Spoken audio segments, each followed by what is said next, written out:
And all like, yes. and the most extraordinary thing is this is something which started when we started doing live streams back in April of last year, and since then this is number 308. Yes. Which is fabulous. And remember, if you don't see this live, or you're perhaps seeing this the day after or months later, the reason that we started doing this was to be transparent and honest and direct about our experiences, not only actors but also as teachers, specifically in film acting. That's what we're all about. So yes, film acting, also film directing, everything that has to actually see. Everything that has to do with Has acting to do with acting and also and a little bit more.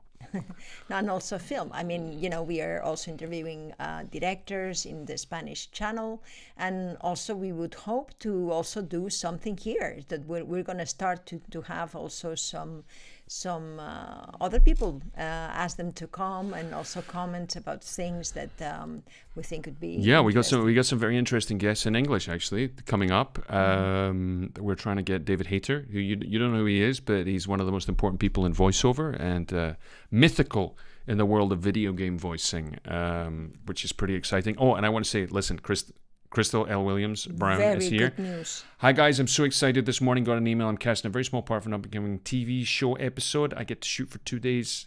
I couldn't wait to tell you, Crystal. That is magnificent. That is absolutely fantastic. And this Thank is something else Thank that we you are for so. telling us and for sharing us. Well, I'll tell you why. Is that it's a truth in the world that your good friends are not the ones you can tell bad news to, but the ones you can tell good news to. The ones that they're going to be genuinely happy for any win that we have on a daily basis. Yes. And one of the things that we find that between actors, and particularly here in Spain, is that people can be a little jealous, a little envious, and very ready to criticize those people who they may perceive have had some kind of leg up or some kind of good luck on their side. The fact is, if the job is for Crystal or whatever person, it's not for somebody else.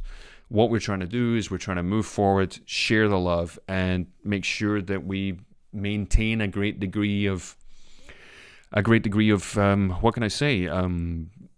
Communal support between us all, because quite frankly, this is a stupidly competitive business. It's good fun when you get to do it. It's very tough. There's a lot of rejection. And quite frankly, at the end of the day, all there is us.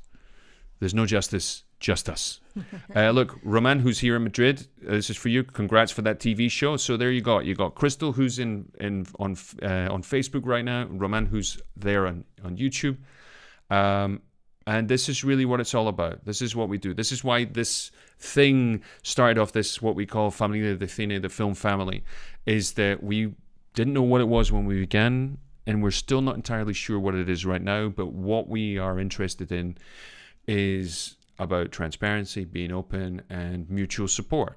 And we got more and more people who are arriving who don't speak Spanish, which is interesting. We've actually created a group on WhatsApp for the non-Spanish speakers. And I think we get a few more people. We're going to do Zooms specifically for the people in English as well. So, Crystal, if you can also give us via private your phone, we can also send us an email and we can invite you to those Zooms. Right? Okay, yes, everyone email then in where? They can send that specifically to my email, which is the one that you should be able to see down in the description below, which is this one, which is Scott at familiadecine.com. That's the one right there. It's nice because this group of WhatsApp, there is a lot of people that know very good English, very well English, that they are also in Spain, but there is also people from Russia, people from all over the place.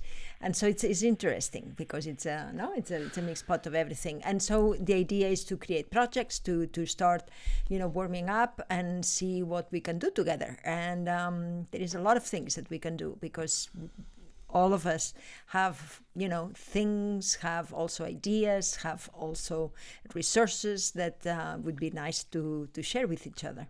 And I'm sure that, abilities and things can be matched and can be also very nice for everybody. That's what we've been doing on the Spanish, Well, on our lives, yeah, and because that you have worked extensively in Spanish in Spain and also in France and South America and United States. Is there anywhere you haven't worked? You haven't worked in Africa? I didn't work in Africa. No, you didn't work in Africa. No, in Asia, yes. In We didn't work in Australia.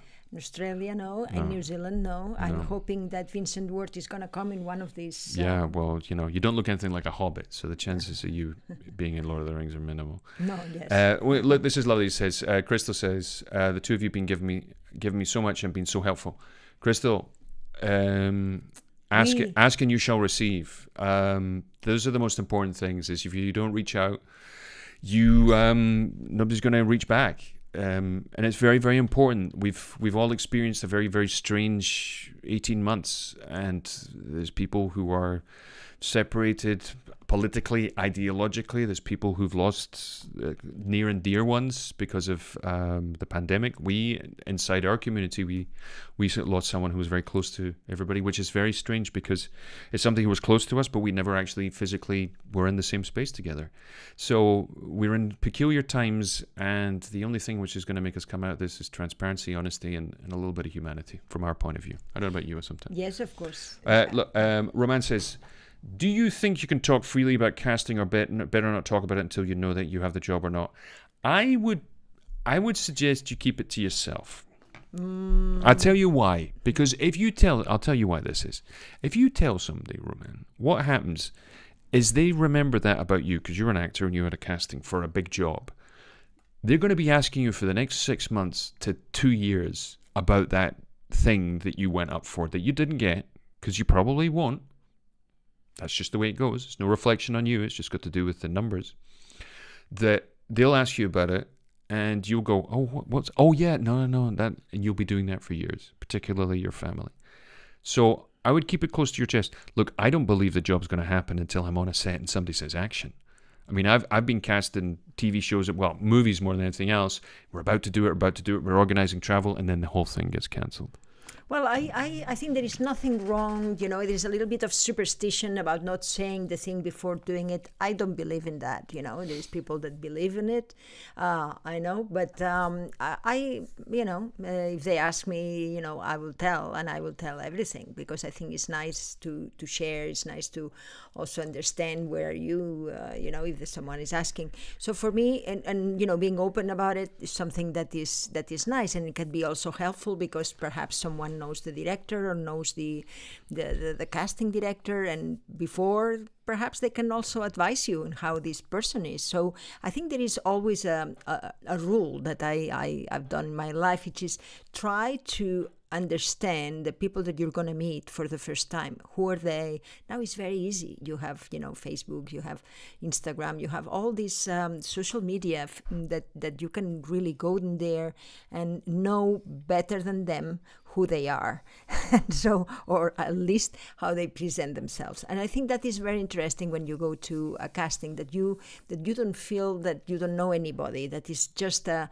I think for them it's also nice that you can throw just a word here and there about who they are. So sometimes if you say it, perhaps not in the social net, but in your close circle, or WhatsApps that you can do, groups of people, then someone can say, the other day I was trying to understand who was a casting director, and there was 2 or 3 people from the Familia de Cine that had been working with him. So it was very interesting to actually, put it out there, because immediately I had the answer. So I think that, they gave me a video of him talking about a master class, so I could actually see the guy. Sometimes it's, it's I think that sharing and is always nice.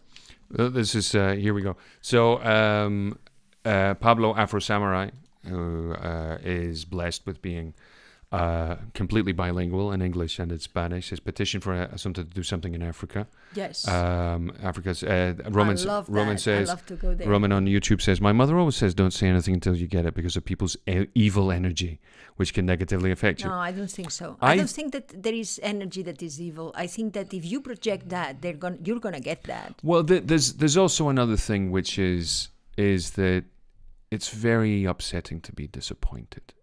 So we don't want to, and also other people have great hope for us, so we don't want them to be disappointed either. Yes, but I think, just to say, well, no, not this time, neither. The people have to understand, because there is this idea that, the actors don't do anything, that the actors also, and we have to destroy that. I think that is more important than your own little disappointment when this thing doesn't happen. I mean, people have to understand how hard also it is and how hard we work to get the jobs.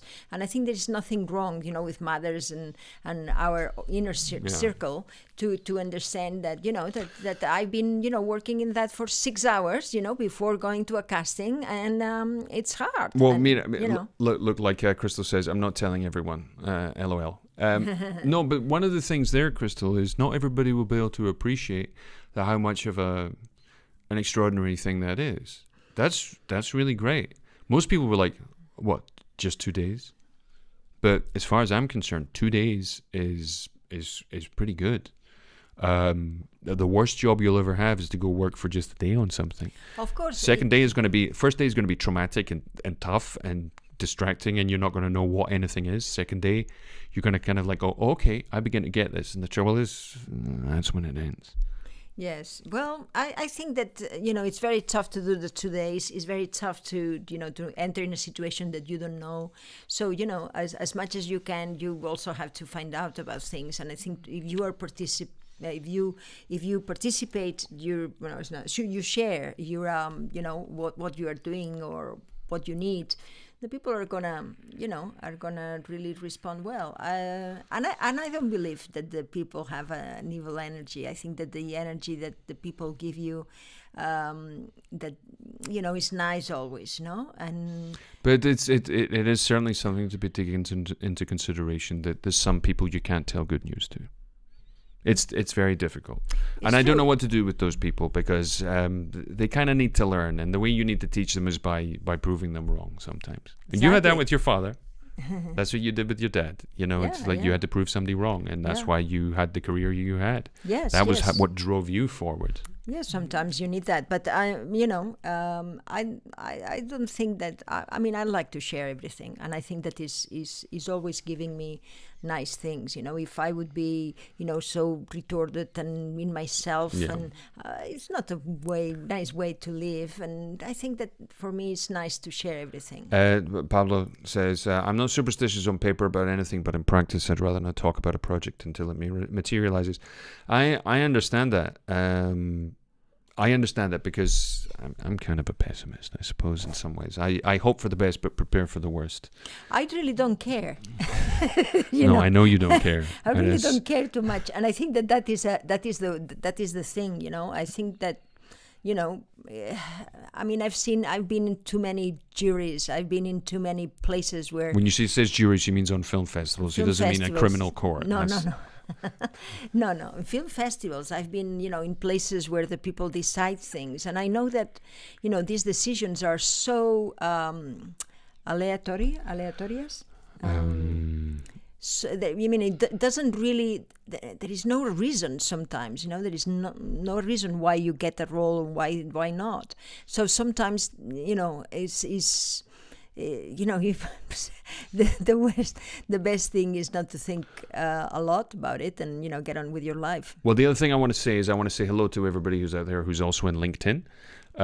This is something that we've been doing for the last few months. It's a real luxury to be able to stream live on LinkedIn. We're also on YouTube, Facebook, Twitch, and Twitter, I believe, and also LinkedIn.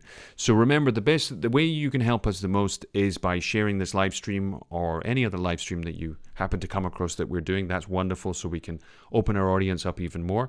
The other thing that we have to do, which is to thank our Familia de Cine. All these people are they with us via Patreon.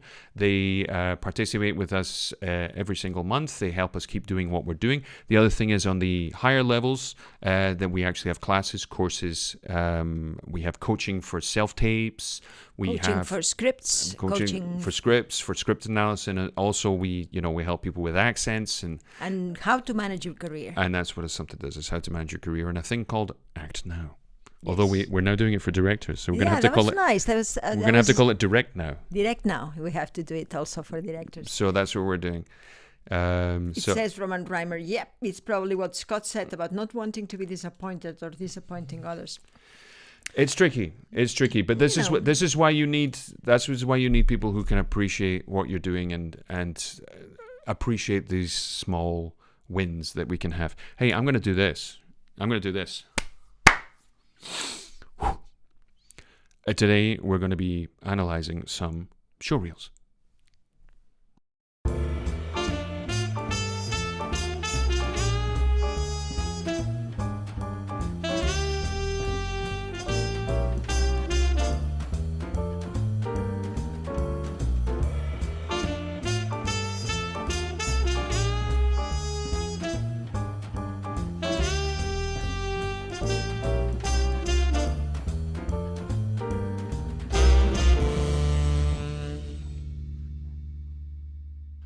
Right, so here we are. It's funny, I have to remember to speak English. It's kind of tricky, that.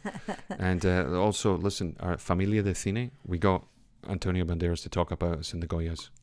A la familia del cine. It's great, no? Anyway, so let's. So if you want to have to participate in a group of English, just go to the email that we were saying before, scott@familiadelcine.com.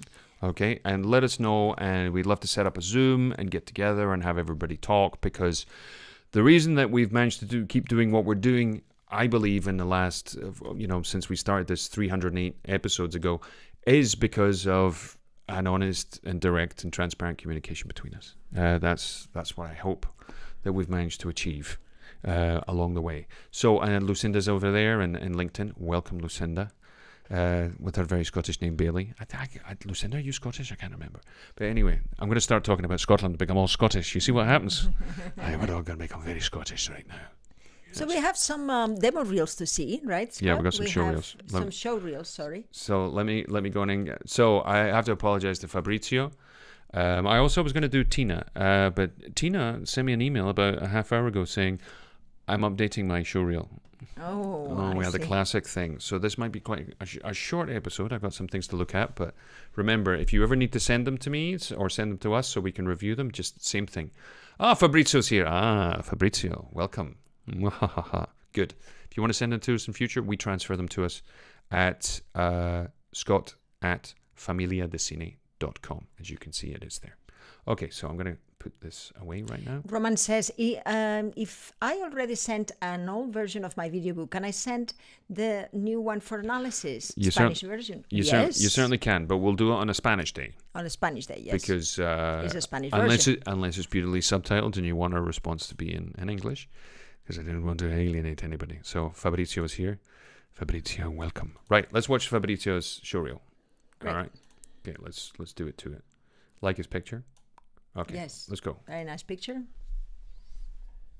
Intelligence, one can see. She might think she is. I don't care what she thinks. Because she's a woman. She might be a woman. She's got a vagina age 23. It may have a vagina. It, the movie, is she a clown? No, wait. It sums up your whole being. Okay, so let me get this straight. Is he going to look for a somewhat entity wandering around reception? It is not a ghost. It is a person. Then what shall we do then? I'm not leaving Eli. And do you think I want to? Of course not.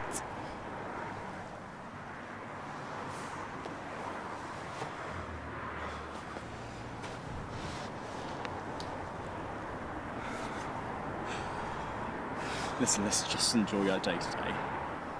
We can talk about things in the morning. You're not thinking straight. Can't you see that by murdering a man... He was a pedophile, not a man. All right. But you still committed a crime, and that puts you in the position of being sentenced. And therefore, you're the only one responsible for your own death. I really do not understand the hostility, to be honest. Jack, my birthday was 2 days ago. I was working, you know that. So what? Your one-legged mother was also working, but she still managed to come here and took me out for a coffee. So, can I take you out for dinner or something? Absolutely not. Can't you see how comfortable I am doing brain training? I know birthdays make you anxious. But can we at least try something? Okay, Fabrizio Collins. Like, Fabrizio is in the house. Right, reactions? Well, I think he's very fine. He's very competent. I would change the order. Okay, let's. Right. This. I sort of did a rough calculation the other day about how many showreels that we've watched since we started doing this back in April. I think it clocks in at about 100 and probably around 130, 140. One of the things which is the most attractive that we've discovered is when people let the attention come to them. Okay, Yes. that they're not forcing anything. We have this idea as actors that we have this need to show our intensity. That's great, and that happens in a lot of moments in film, TV, and also in theatre, obviously. But there's also the majority of the time when everything isn't life or death. Okay, and it's one of the things that I work with a lot of people in preparing them for their showreels and also rewriting their showreel material, their scenes. There's a lot of companies here in Spain who are doing it. And basically the scenes are okay, they're just not very interesting, or they're a bit one-notey. So what I have a tendency to do is to sort of rewrite them and make them a little bit more interesting for all concerned. And one of the most important things is to try and not always show something which is life or death and everything is like this, but it's actually just somebody who's present in the moment, because it's a little bit like trying to seduce somebody. The harder you try, the more you're going to fail. Yes, you know what I mean? Sometimes there's a part where you kind of lean back away from it, and people go, "What's going on there?" You know? Yes. You have to draw the people's attention just by not going to them in the face. It's like, I don't know how to... Not going to them in the face. Not getting in their face. In their face, exactly. Getting in their face. I like going to them in the face. Don't go to anybody in the face. Sorry. Good night. No, I like it. It sounds good. It's like when you say it puts me nervous. Calm is another thing. Yeah, no. Thank you for there. that. No, I don't want to go there, but anyway. So the idea is that really they have to come to you, right? And so if there is something that the people is very attracted to, and is one person just telling the truth, just being honest, just being, talking to someone, speak with someone, but with something that they really believe that is important, something that the spectator has to say, oh wow, I have to have an opinion about that, and of course remember that the showreel is something that we want to see you. We don't want to see the scene. We want to see you as an actor. So for that first one, I want to see you. As actually as Roman says, he says too many people in the first scene. I wouldn't start with that. That's what I agree with you. Yes. And Lucinda tells us she's from Edinburgh. You'll have had your tea then. You need to tell me where from in Edinburgh. And Diana Dank, if you need to learn a Russian accent, Diana, who is from Russia, from Moscow, who also teaches English, amongst other things, and is a fine actress and an extraordinary singer. She has a wonderful video on YouTube. It's A Russian Speaks Russian. How to do a Russian accent, and it's the clearest, most concise, uninflected way, and it's very funny, of how to do a Russian accent. It's awesome. I highly recommend that. She is also in the English group, so if you want to come to this group, it would be very nice also. Absolutely, and she looks like the blonde one from ABBA, Agneta. So Fabrizio, he says, true, I've heard many times, just show who you are, and that's enough. Now, a lot of people will explain, it's like less is more and all those other aphorisms. They want to have an emotional thing at the beginning, or, a fight or a rape, or, something that the amount of showreels that we see with rapes, tortures, either being tortured or torturing, domestic violence, it's all of those things. And I'm going to explain to you why those are not great. If it works, you don't want to watch it. And if it doesn't work, you don't want to watch it. That's the problem. So you fail in both counts. What people want is somebody who they want to spend more time with. One of the most extraordinary things that has happened in the past few years is, remember, with YouTube and MTV and all the rest of it, now I sound old, that everyone was like, nobody has an attention span. Nobody can watch anything for longer than 30 seconds. And what do we do now? We listen to podcasts that last an hour and a half, and we watch endless episodes of the same TV show because we're fascinated to know what's going to happen in the next episode, you know? This is what the people are attracted to. They are attracted also to, chases and cars, whatever. But they want to know, the reason they're attracted to that is because they need to have this in the car. It's the concept of save the cat.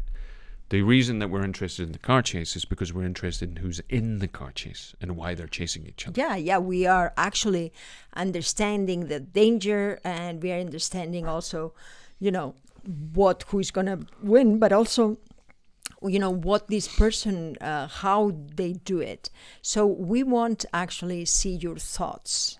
Even if it's a car chase, we have to sometimes, we need to see the one that is driving. So really, that is really very important because if you cannot share your thoughts, then there is nothing to see. I always say that the smallest unit of information in the theatre is the word, and the smallest unit of information on camera is the thought. One of the reasons that we stay and we watch these endless episodes of TV shows is really because we're interested in the people there. We could possibly say that the plot is the thing that draws us in, but the story is the thing that keeps us there. That's kind of the idea. And the most important thing that you have in these TV shows are the characters. The characters are the things that make us come back. And the reason that we like the characters is because we find some way of relating to them in the way that they think and do things. Has to be clear that the objective of a showreel is to see you as an actor, and that is full stop. That's what they want to know. They don't want to know about the scene or they don't they want to use they want to see you as an actor. So show them and show it clearly from the first go. Yeah. They have to see you. If there is a scene like you have in the first place where there is a woman and then another and then there is a good scene and it's an actual moment and it's interesting what they say, but it's not interesting for us because what we are going to see is very little of you, and when you finally are in this close-up, then it fades and goes away. It's deceiving. I also have to tell you something. Assumpta's played the lead in many movies in her life, in many different languages, in many different places. And it's funny, back in the day when we were putting together a showreel for her, is that she would play the lead in an entire movie and there was nothing that we could put in the showreel. Mm-hmm. That was just the thing. The great advantage that we have now is we can actually go out and we can shoot something with a very high quality of sound and image, lighting and all the rest of it. The real weak point in these showreels that people are paying good money to go do is none of the technical stuff. The real issue is in the acting. And it's not to say the actors are bad or poorly trained. It's just that usually most people their training lies in a different area. And also what you need to do in a showreel is you need to be able to show you at your best and your most natural. Okay? Now people will say, be more natural. Yeah. Okay? And that's terrible. It's like, how do you be more natural? Well, I say it in a different way. I say it, hide the acting. Try to convince me that you're not acting right now.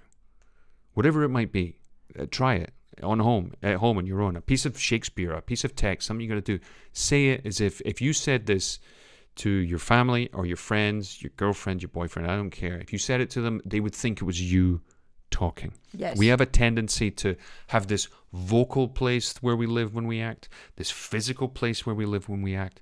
And the thing is, that's useful in a certain context, i.e. the theatre. But when you come to work on camera, it is completely irrelevant. It's one of the problems is that a lot of the time directors, they go looking for what they call a natural actor, somebody who's not an actor to put in their film or TV show, particularly their film, because it doesn't really work on television because you need people who are competent. So what happens is they go find these people and they'll do one job if they're lucky, and they may work again. But the reason that they want those people is those people don't come with all this baroque adornment that we pick up in training. Now, Fabrizio, I don't know what your training is.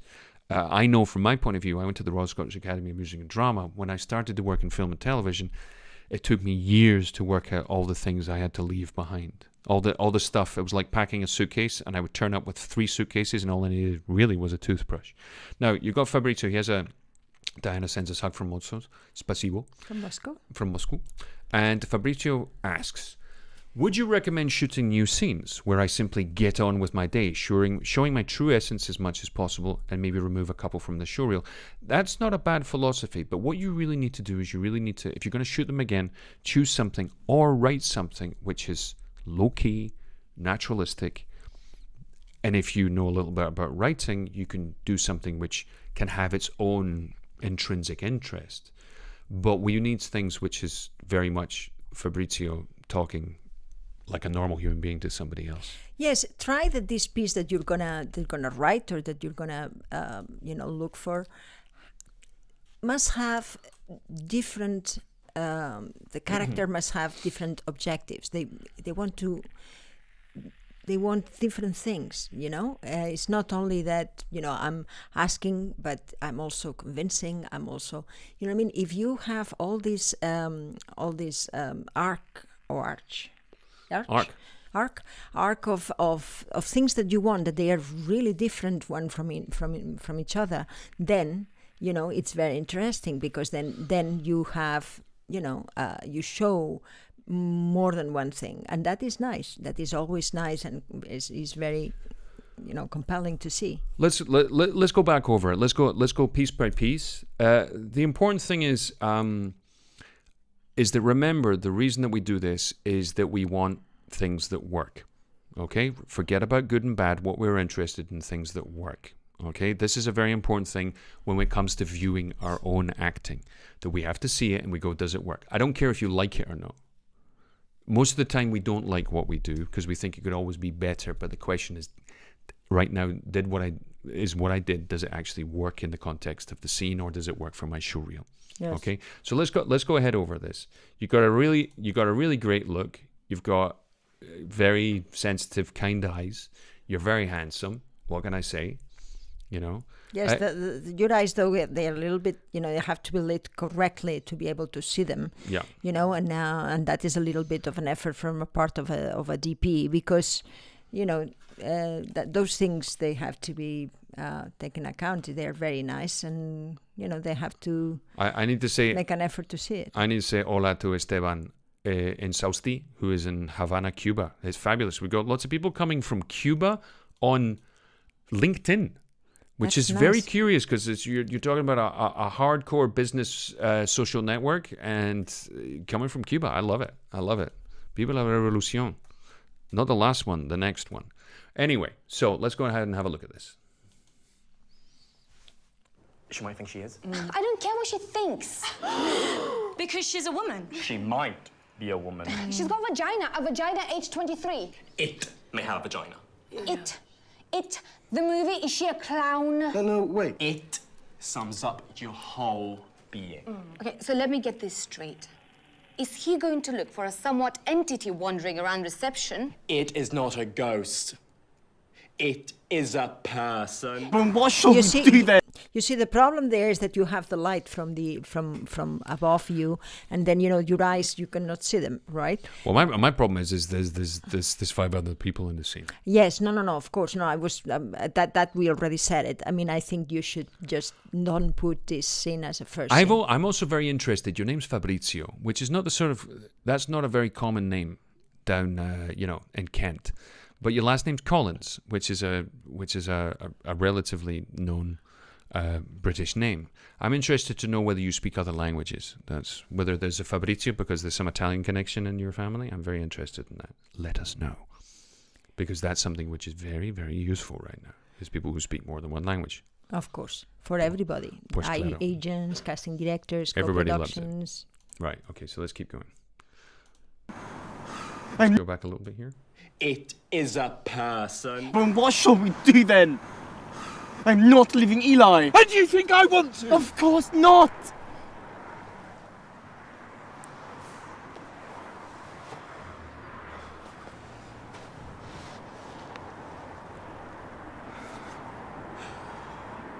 Listen, let's just enjoy our day today. We can talk about things in the morning. You're not thinking straight. Right. Right. This is good. I was asking him whether. Okay. So Fabrizio is Italian. and he's bilingual. Fabrizio, I want to see you doing something in Italian. No? Well, I'd like to see him doing something. You can subtitle in English, but I'd like to see you doing something in Italian. No? Yeah, yeah. The reason I also asked that, Fabrizio, is because I work... Right, okay. I work with Spanish people all the time. I speak Spanish, more or less. And a lot of the time when I'm working with people in English, people who have a very high level of English, they have a tendency to do a certain thing which has got to do with the way that Spanish is constructed, which is, he has an Italian showreel. Send us your Italian showreel. Look, I want to see it. Send it to me. No. Send it. And one of the things that happens when somebody's speaking English, even if they are bilingual, there are certain relics, artifacts from the other language which influence English. And mostly when people speak it at a high level, it's not got to do with the accent. What it actually has to do with is the rhythm of it. Because, for example, in Spanish, everything everything has the same rhythm. What you find in English is there's an expansion and there's a compression. And that's something that you should take note of in future. It doesn't speak out to me, but the rhythm of the way you speak tells me that you're bilingual in that sense. But I'm very excited to see always another showreel in a different language. It's great because I'm interested to see what kind of actor you are in Italian.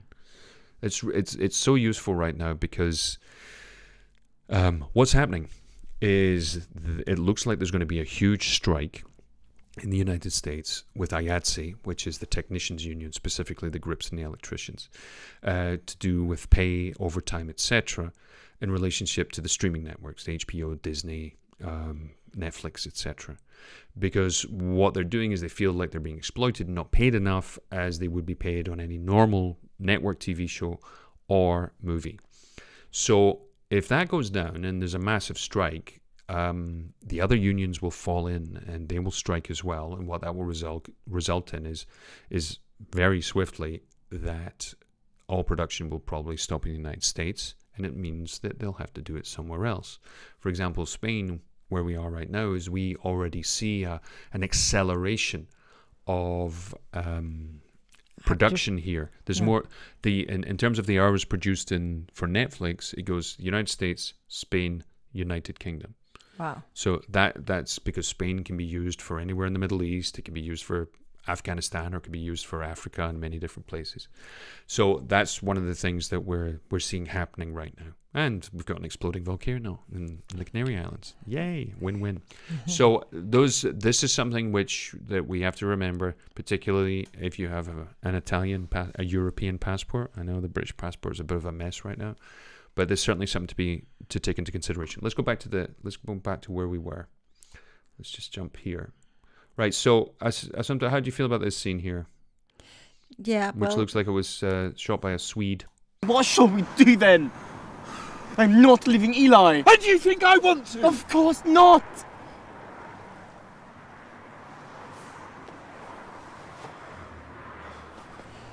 It's a little bit intense. What I like to do is what we said already, to have something that you honestly speak to the camera, with someone, but you actually, share your thoughts, that there is more than 3, 4, 5 intentions, that you also listen to the person, that we see you as a human being, really, that is compassive. Compassionate, or someone that is really a lot of things in that particular moment. We want to see your thoughts, we want to see what is going on. And if there is different things, the better. So that is to me a little bit intense. I like to have, as we said, something that really is in this line. So let's see after this. Sure. After this. Listen, let's just enjoy our day today. We can talk about things in the morning. You're not thinking straight. Can't you see that by murdering a man... He was a pedophile, not a man. All right. But you still committed a crime. Here, to me, there is also this problem that I don't see your eyes. You see, there is the light goes from you to your left, and you are speaking to the person with the wrong position of your actual body. Well, the thing for me is, and this is something which men in general need to learn how to do, and women as well, but in a slightly different way, is we need to effortlessly be able to play high status. And it's something which was drilled into us in drama school, and probably one of the most useful things that we learned was about the idea of high status and how to play the damn thing. Because one of the things that has happened in the 21st century is that particular masculine energy that we have has sort of like fallen into disrepute, and words like toxic are associated with it. I don't really buy into that. I think it's very, very important for us to be shamelessly masculine and powerful when necessary. And that doesn't mean violence. It just means control and very often leadership and accepting responsibility in one way or another. Because otherwise, what happens is when we become super intense and it makes us weak and thus less attractive. Sorry, Assumpta. To look for the content of the scene, of this first scene that we are talking about, see a little bit what are the characters that they cast you in, what you would like to be cast in. Try to see, what is the actual actors that they are out there that do you think they are more your profile, or or that you could actually act on their shows. That's the work you do with the actors. Yeah. You do a whole work with people. No. What she does is before you do a showreel, a lot of it's about trying to work out exactly what you're going to do, because otherwise you're flying blind. Yes. So you need to make sort of strategic choices of things which are close to you, the sort of person you are, things that accentuate the good parts, and the things that will make you more sellable. Yes. And you have to do it very carefully, because the whole thing is shooting showreels. It takes a lot of time, a lot of effort, and sometimes a lot of money. And you have to be kind of careful. One of like I said, one of the things I do more than anything right now is to prepare people for shooting showreels. Yeah, you have to, for this content, you have to really think also in the market, and what is the market, searching for, and, what kind of niche you have in this market, and then, exploit it at the beginning, because that is, in one direction is nice, it's nice also to have something that, perhaps you are good at comedy, or perhaps you're good at also some genres is also interesting, try to see what is your personal abilities, and so, and strengths, and then put them out there, because that is going to give you a lot of power with your agent, with your casting director, the people that they're going to see the show reel, because they're going to see exactly what you're trying to tell us, which is, I am good at that, so it's more, it's also nice chances, that you open, and you can say, okay, I'm good at these 3 things, or I'm good at these 4 things, well, or look, a lot of things. Fabrizio says strong point is comedy, but I do enjoy low status, vulnerable character. Well, who doesn't enjoy a good low status and vulnerable character? You can be low status and vulnerable, but it doesn't mean you can be weak. This is the interesting thing. One of the things that happens to us. I don't know what your backstory is in terms of training or where you studied, if indeed you did. And there's no judgment if you didn't. Trust you and me. Is that one of the things that happens if we do come from theatre, that we're very used to sort of subjugating what we're doing to defer to the other person who's acting or speaking in any given moment. The thing is, when you have the camera on you, you're the star of the movie, as it were, and you need to be able to take that, accept the attention of the camera, and learn how to use it. It's one of the most important things that any actor can learn in terms of their craft of working on camera, and it's really one of the things that they never teach anybody. Yes, so if just by you telling me that your strong point is the comedy, but I do enjoy low status, vulnerable characters. Well, try to do that. Try to do that on the first scene, in content, because those are 2 very interesting things. You can find a character that that actually, is very interesting, that is low status, but at the same time, he can have a laugh about himself, or that you actually, have some point of view about things, being someone that perhaps is not very, in a high status, or has a lot of money, someone that is in the streets, or someone that, is interesting to see, what to do, because though that is going to depend the characters that people are going to give you. So you can change the perception that the people have, because from you, because I don't know you, so if I see something at the beginning that is comedy, and but that you have this point of comedy, but at the same time is you are vulnerable, and you can it's interesting, because they are two very different things. And so that try to write it, or to try to find a content that that is these two things is nice. So let's see. Yeah, let's keep going. Okay, try to see what kind of characters, what kind of the relationship with the other person could be. Perhaps you can write it yourself. Perhaps is a subject also that is in the moment that could be very interesting to do. Yeah. Okay. So let's keep going. You're not thinking straight. Can't you see that by murdering a man... He was a pedophile, not a man. All right. But you still committed a crime, and that puts you in the position of being sentenced. And therefore, you're the only one responsible for your own death. I really do not understand the hostility, to be honest. Jack, my birthday was 2 days ago. Sorry. I was working. That is also a problem, okay? So that this level of... intensity. Different things. I'll tell you why. I'll tell volume, you why the intensity doesn't. Well, the intensity of the volume. We'll get to that in a second. But the thing with the scene which is like an interrogation room. One of the problems is that what catches our attention is not what you're saying. It's what you're doing. Okay. Any given moment that we actually first thing we perceive is what somebody is doing, what they're trying to achieve, whether they're explaining or confessing or justifying or excusing or lying or whatever it might be. Those are the things which attract our attention first. The thing is, what you have in there, you're berating and you're attacking, okay? And our question is why, okay? Because by doing that, it's a little bit like war is the failure, it represents the failure of politics. Anger and frustration suggest the failure of,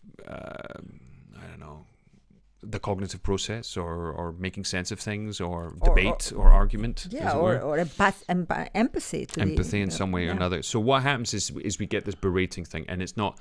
And the thing is, what's interesting is when an actor or a person has an actual thought process and a clear intention as to what they're doing.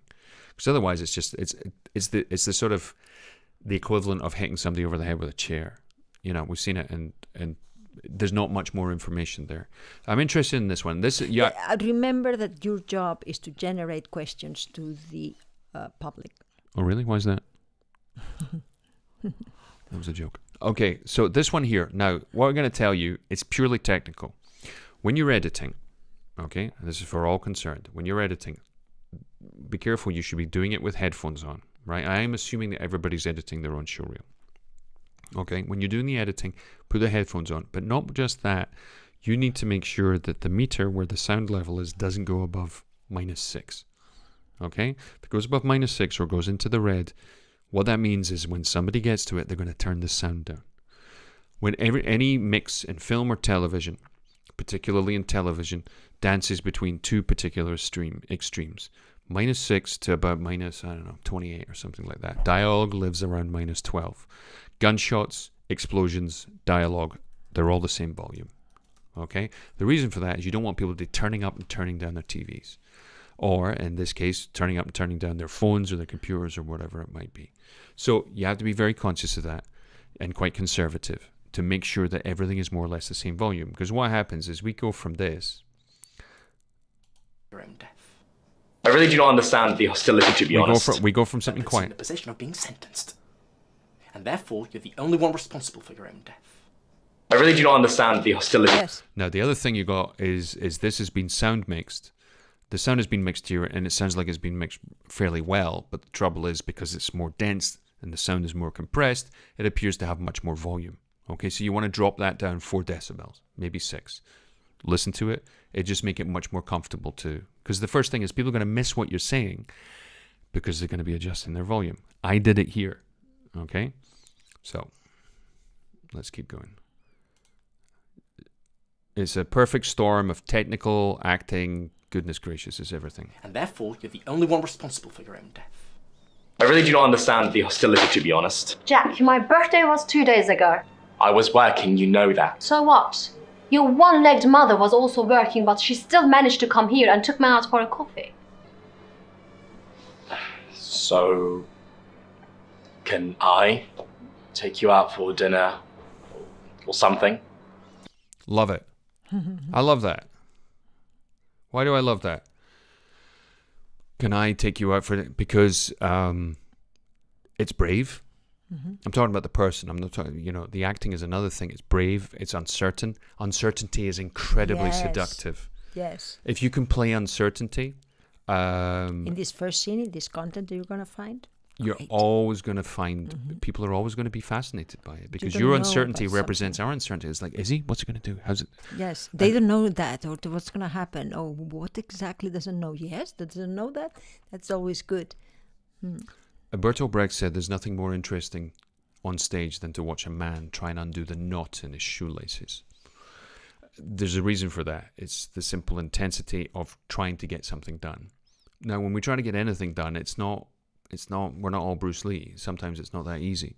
And what that results in is that we're not entirely sure how to achieve it. Look, the most famous speech in Shakespeare's canon is To Be or Not to Be, which is a speech about uncertainty.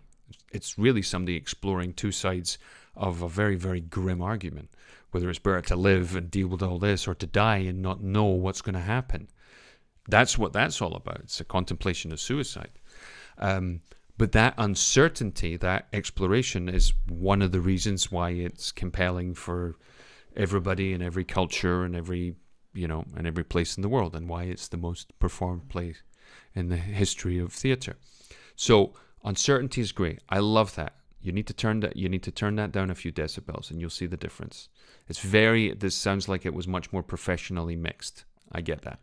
Okay, but I'm loving this. Right? My birthday was 2 days ago. I was working, you know that. So what? Your one-legged mother was also working, but she still managed to come here and took me out for a coffee. So, can I take you out for dinner or something? Absolutely not. Can't you see how comfortable I am doing brain training? I know birthdays make you anxious, but can we at least try something? Right. So, Fabrizio, this is a thing I want you to experiment with. Okay. I really like that scene. Okay. But there's something you can do, and I think as you asked before, I think you could go out and you could do some other scenes, and they'd be good, and they'd be better for you. One of the things I would be really interested in seeing you doing is the realizing that when you speak, just as the way I'm speaking right now, is that I'm speaking to somebody who's very near to me. Okay. The difference, the shape of acting in the theatre is convex. We go to them.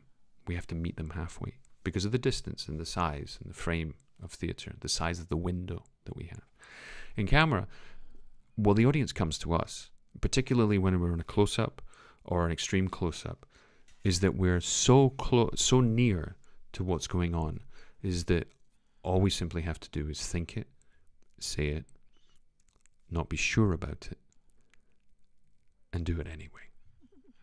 This is one of the things which is quite sort of heroic about the actor is sometimes that we're not entirely sure what's going to happen, but we do it anyway. Bravery is not about not having fear. Bravery is about being frightened and still doing it. And one of the things that we need to learn how to do is how to use, and it's something that I call, I've never heard it described anywhere else like this, is we need to learn how to use our quiet voice. The quiet voice is the voice that we use when we're speaking to people in a quiet or intimate setting, that we're not necessarily projecting. We're just speaking sufficiently so the other person can understand us. The emphasis and the underlining of the things that we do are in the way that we're speaking and how we express things more than necessarily in volume or diction, as it were. But all of those things come from the need to transmit meaning, action, and achieve one thing in one way or another. And I think for you, that what you need to do is you need to sit deeper into what it is you're doing. Understand that you have an enormous amount to offer. You know, the thing is, I always start with actors, and I start from the point of view that you're a genius. I just need to make you realize that. And the genius that you have is the fact that you're completely original. There's no one else like you who can do your thing. And you just need to know that maybe in the rest of your life you're a disaster, but at least between action and cut, this is where you dance. That's all it is, really. It's a very tricky thing, because acting training, so much of it is about removing confidence, making us doubt ourselves, and teaching us things which are pretty useless that we can't actually use when somebody goes, action! Yes. That's my 2 cents. Okay, so thank you very much, Fabrizio, for... Fabrizio, hopefully that has been useful. He said, amazing, great advice, thanks. But seriously, is that what you need to do is you need to... And I think you can come up with great stuff. You're very sellable. You're a good-looking dude. You're bilingual, which is awesome.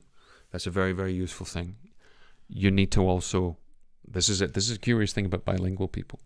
For example, if you're bilingual Italian... the Italian and English, you need to be able to do an Italian accent. There is also a lot of things that you can do, you know, being an Italian also, you know. Do you want to speak in Italian? Yeah, you know, Sky TV is nice, you know, because they have a big thing in Italy. I mean, I know because I shot there with Borgia, and you know, it's interesting, you know, if you could also get in contact or understand, you know, seeing what they are doing, because they are doing a lot of things also in Italy. Yeah, so and the other thing is, do you have an Italian agent? Yeah, that would be interesting. How confident are you in Italian? Do you feel Italian when you speak Italian, or do you feel like you culturally have stepped away from it? That's interesting. Fabrizio says, the quiet voice is an eye-opener, well, and an ear-opener, hopefully. Hopefully you're being so constructive. I'll work on the changes. This is a very important thing. I wish somebody... He does have an Italian agent. Well done. Awesome. This is an interesting thing. When we... you feel super Roman. Hail. I'm jealous. Rome is my favorite city in the world. Yes, really. I love it. And you're writing a play about Rome in the first century. Yes. Yeah. So one of the things that... that I've done in the past when I've worked with actors, because we've exclusively done training on camera, is one of the things that happens is that actors come from a different space of performance, and usually that's because they come from theatre training in one way or another. And sometimes it's just got to do with nervousness or insecurity, which is completely understandable. And one of the things that I did with the actors, one thing would be to make the actor listen to their voice through the microphone. Not so they could change the way that they spoke, but so they could hear the sensitivity of the microphone. And also is to do the rehearsal or go through the text in a very small space, like in a bathroom, or like we had a little storeroom, and we would go, all right, let's just go through the text, and we'd do the text like this, and we go, all right, it doesn't really need to be much more than that. Yes, because, you know, all the time is like that. You know, it's like 25 centimeters or less from your mouth. From your mouth. And it's about how. Let's just see how dirty we can make this. Yeah. I mean, how messy can we make this? Yeah. Because observe the others. Observe how they talk. How they are uncertain about the things that they are talking. You know, because a text is a text, but it shouldn't be a text. It should be something that occurs to you at that moment, that you don't know what's going to happen next, and that is going to actually have this impact, wonderful impact on people, which is, wow, what's going to happen? If you can bring it where people go, is that the text? Is that what's written? You go, yeah. It's like I work with an actress, and she was with a casting director. And she said something, and the casting director said, you can start. And she said, oh no, that's how the text begins. The text begins with, hang on a second. I'm just waiting for a message. That's how the text began. And if you can pull that off, where the person you're with actually thinks that you've said, hang on a second, I'm waiting for a text to come in. Okay? Lean in to the thing that sounds closer to you when you're speaking in one way or another. Yes. Lean into that. And what you're going to find is It's the people truth of will- it. and The people- truth. people The are- authenticity. people are going to be blown away. I used for a while. I did quite a lot of work in one particular year. Got to the stage where I actually set challenges for myself. I thought, right, in this scene, I'm going to pick my nose. I'm going to be speaking, and I'm actually going to be. I don't know what you're talking about, really. Seriously, you know, I would literally pick my nose in the scene just to see if I could get away with it. You know, there's a great story about James Dean when he was going to he was doing Giant with Elizabeth Taylor, and he was terrified, and his good friend there, Dennis Hopper, and he was walking to the first day's set, you know, the first day's shooting on the set, and there was like 2,000 people watching. And as he was walking to the set, he was so nervous, he stopped and he walked in front of these 2,000 people. They put up bleachers, and he unzipped his fly and he peed in front of these 2,000 people. And he turned back, and people were like, and he turned back and he started walking, he continued walking to set. And Dennis Hopper said, you know, what the hell are you doing, buddy? And James Dean said, well, if I can do that, I can sure as hell do this. So one of the things that we have to be able to orchestrate for ourselves is to sort of calm the storm of what we think everybody else is looking for, and understand that our natural way of being, speaking, presenting ourselves, wanting stuff, explaining, being lost, uncertain, etc. is more than enough. is more than enough. Yes. Food for thought. Yes.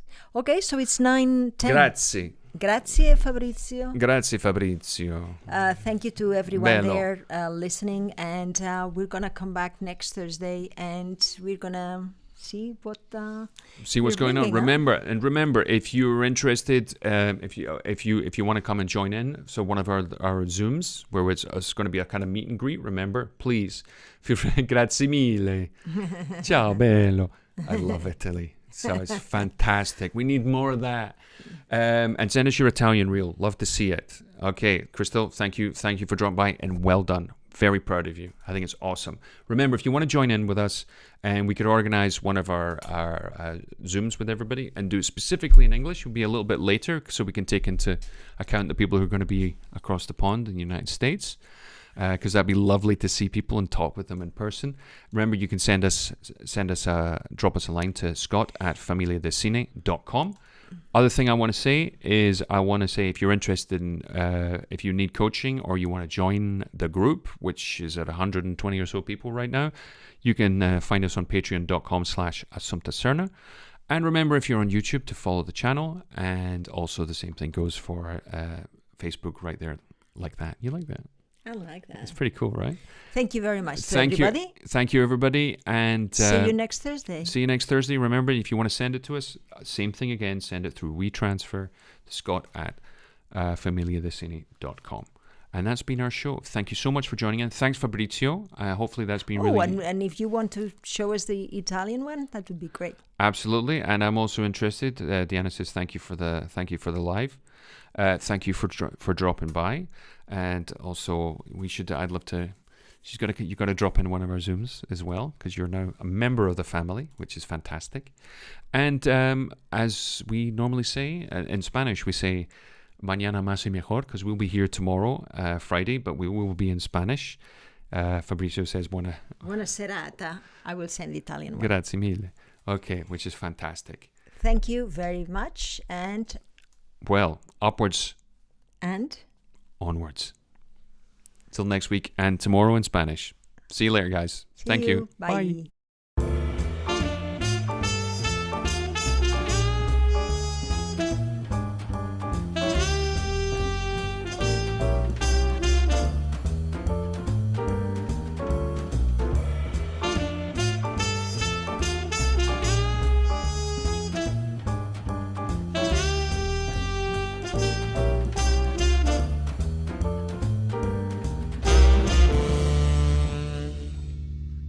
All right, this is just a quick after show. So wonderful today. We had the opportunity to we were about an hour and a half away from Madrid, here in Spain, and we had the chance to see a lot of people that we'd never physically seen before, but we'd known for more than a year. which is Yes. extraordinary. Yes, yes. And 3D dimension. yeah, it's extraordinary. It's like you can see them like they're, you can see them from other angles. They're shorter or taller, whatever, than you thought. And the other thing was that I heard a new expression today, which Alex Baez told me, which was desvirtualizar. So de-virtualize people. That this is now it's now an expression where people are now, that we've come to know them through these little squares on Zoom. And it's such a luxury to have the opportunity to actually see them in person for the first time. It's actually it's quite magnificent. I have to say. No, it's really cool. Was. And it's extraordinary. When we started doing this, we did it because we had to do something back in the day. By the time we got around to doing it, for the last 20 years, we've been teaching film acting, and we're both actors, and we work almost exclusively in film and television. And we wanted to share what it was that we had learned over the course of our careers. And we've done about 15,000 hours of teaching and training, not only in Spain, but also throughout South America. And we've had the opportunity to work with people who've gone on to be very, very successful and actors and actresses, and both in their countries and internationally. And this is something which is very, very important that we want actors to understand, is that you as a person are already enough for whatever you're going to need in your future as an actor. If somebody tells you you're not enough, or you need to do this, or you need to do that, or you need another 5 years of training, tell them to go screw themselves, because quite frankly, it's not necessary. Our job is very, very simple, and because it's simple, it's complicated. And it's simple because all we have to do is to represent in a realistic and naturalistic manner the human experience between action and cut. And through editing, we create this continuous line of what appears to be a life inside a narrative. That's what it is that we do.